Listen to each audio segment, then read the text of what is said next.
देवेंद्र सरिता गंगाधरराव फडणवीस ईश्वर साक्ष शपथ घेतो की मी एकनाथ गंगूबाई संभाजी शिंदे ईश्वर साक्ष शपथ घेतो की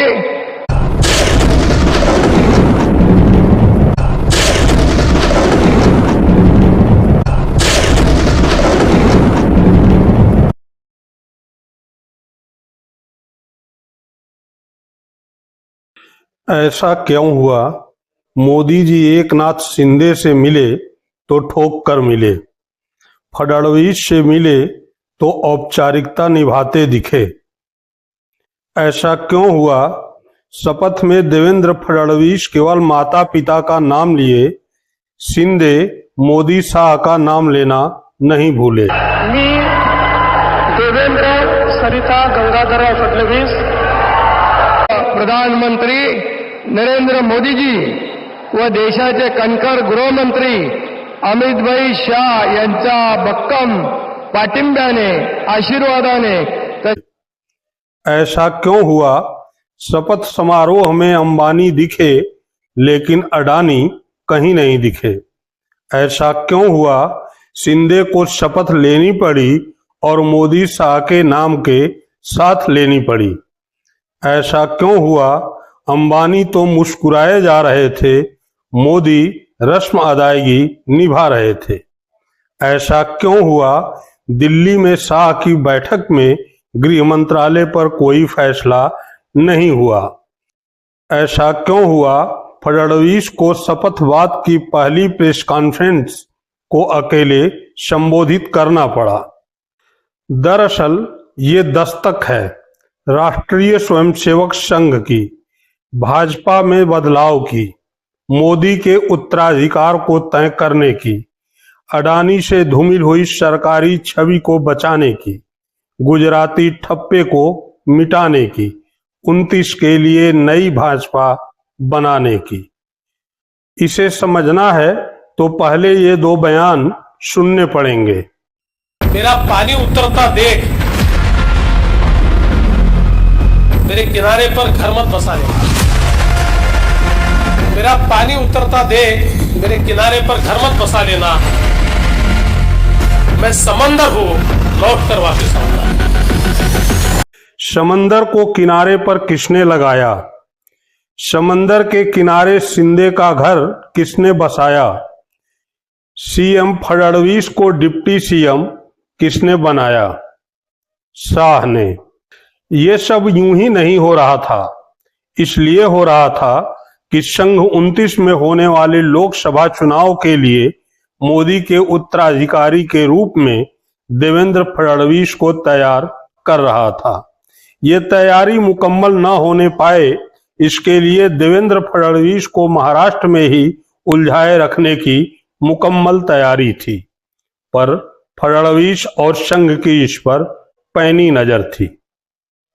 मैं आधुनिक अभिमन्यु हूँ, चक्रव्यूह को भेदना जानता हूँ। हमने चक्रव्यूह को भेदा है।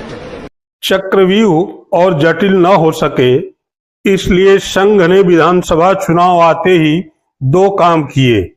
शिंदे को गठबंधन का चेहरा घोषित नहीं होने दिया और चुनाव की कमान अपने हाथ में ले लिया। यही कारण है कि मोदी जहां काफी पहले महाराष्ट्र में प्रचार से दूर हो गए, वहीं शाह को भी 3 दिन रहते मणिपुर संकट के नाम पर महाराष्ट्र का चुनाव प्रचार छोड़ना पड़ा। फिर बम्पर जीत मिलते ही आरएसएस ने शिकंजा कस दिया, कोई भी फैसला दिल्ली से नहीं होने दिया। शिंदे को मुख्यमंत्री बनाना तो दूर, गृह मंत्रालय तक देने को स्वीकार नहीं किया। देर से ही सही, शिंदे को यह पता चल गया कि जो भी होगा नागपुर से होगा और नागपुर से तो देवेंद्र फडणवीस आते हैं, उनको सीएम पद के साथ गृह मंत्रालय भी चाहिए। ऐसे में मजबूर शिंदे को उप मुख्यमंत्री की शपथ लेनी पड़ी। क्योंकि नागपुर के सामने मोदी और शाह भी मजबूर थे। मोदी, शाह और शिंदे की ये मजबूरी उनके चेहरों पर पढ़ी जा सकती है। शिंदे के शपथ में मोदी शाह के नाम के रूप में देखी जा सकती है। अब सवाल उठता है कि मोदी शाह शिंदे उदास हैं तो अंबानी पुत्र सहित क्यों मुस्कुरा रहे हैं? मोदी के मित्र अडानी क्यों नजर नहीं आ रहे हैं? इस रहस्य को समझने के लिए पहले राहुल गांधी की प्रेस कॉन्फ्रेंस देखनी होगी। जो प्रोजेक्ट्स महाराष्ट्र के थे, जो आपसे छीनकर, महाराष्ट्र के युवाओं से छीनकर दूसरे स्टेटों में गए, मैं लिस्ट पढ़ना चाहूंगा और टोटल इसकी जो वैल्यू है, महाराष्ट्र के युवाओं को मालूम होना चाहिए कि आपकी सरकार क्या कर रही है। वेदांता का फॉक्सकॉन सेमीकंडक्टर प्लांट जो था, 1 लाख युवाओं को महाराष्ट्र में रोजगार मिलता।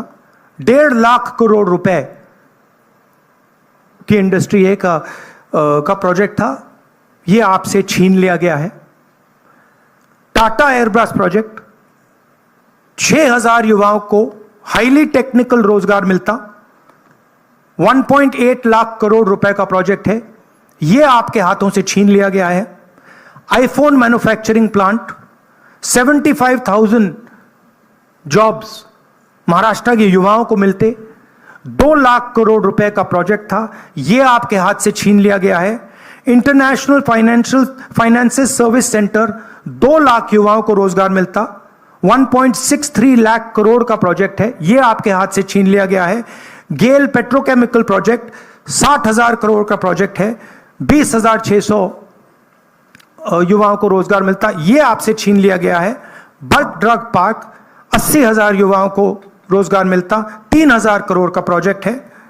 सेमीकंडक्टर प्लांट्स, 90,000 करोड़ के प्रोजेक्ट्स हैं, 3 लाख युवाओं को रोजगार मिलता। महाराष्ट्र से इतने सारे प्रोजेक्ट गुजरात गए तो निश्चित रूप से महाराष्ट्र के तत्कालीन मुख्यमंत्री शिंदे, प्रधानमंत्री मोदी, गृह मंत्री अमित शाह और अडानी के ही संयुक्त प्रयास से गए होंगे। अब शिंदे मुख्यमंत्री की कुर्सी पर नहीं है, मोदी शाह की चलती हुई नहीं दिख रही है, तो गौतम अडानी की भूमिका भी स्वतः नगण्य हो जाती है। ऐसे में शिंदे, शाह, मोदी का उदास होना और अडानी का नदारद रहना लाजमी है। बदली परिस्थिति में अडानी की जगह अंबानी की भूमिका महाराष्ट्र में बढ़नी है, सो अंबानी खुश हैं। दरअसल महाराष्ट्र में आया ये बदलाव देश स्तर पर भाजपा में होने वाले बदलाव की झलक है। संघ मोदी को हटाने और गुजरात का ठप्पा मिटाने की रणनीति बना चुका है। उसकी नजर में पीएम पद के लिए यूपी से योगी आदित्यनाथ तो महाराष्ट्र से फडणवीस हैं, लेकिन राष्ट्रीय फलक पर देवेंद्र फडणवीस निर्विवाद हैं। संघ को एक निर्विवाद, गैर गुजराती और कट्टर हिंदू चाहिए, जो देवेंद्र फडणवीस हैं। उनके डीएनए में संघ औरों की अपेक्षा गाढ़ा है। शो मुख्यमंत्री के साथ साथ फडणवीस, मोदी, शाह और योगी शरीकों के लिए 29 के चुनाव के चैलेंजर भी हैं। शिंदे तो महज एक प्यादे हैं। आगे आगे देखिए होता है क्या।